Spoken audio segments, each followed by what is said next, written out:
Akala ko may ibig sabihin ang pag-like mo sa status ko sa Facebook. Nagre-reply ka rin sa Twitter. Akala ko, yun na. Pero nakita ko kahapon may pinost kang iba. May kasama kang maganda. Ang sabi mo sa akin, kaibigan mo lang siya. Ang hirap palang maging T-A-N-G-A. Ang hirap palang maging T-A-N-G-A. Pinapaasa mo lang ako kasi alam mo na crush kita. Oo, na crush kita. Pambihira o nung dati pa. May patanong-tanong ka pa kung sino yung nasa Facebook status ko. Hoy! Tungkol yun sa'yo.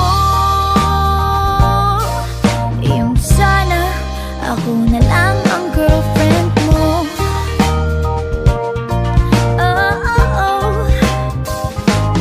Parang gusto ko nang sabihin ang feelings ko na tinatago sa'yo. Para na akong pulis maka-stalker sa profile mo. Ano ba?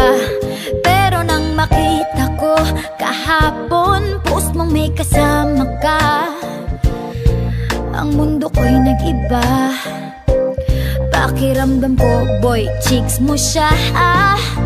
Ang hirap palang maging T-A-N-G-A. Ang hirap palang maging T-A-N-G-A. Pinapaasa mo lang ako kasi alam mo na crush kita. Oo, na crush kita. Pambihira o nung dati pa. May patanong-tanong ka pa kung sino yung nasa Facebook status ko. Hoy!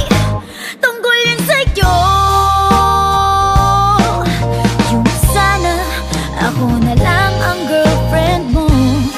Iniisip ko tuloy, napaaga ba paghihinala kung sa'kin may gusto ka.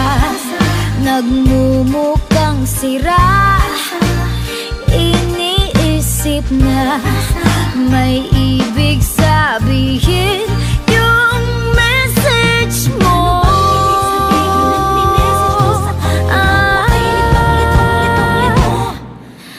Ang hirap palang maging T-A-N-G-A.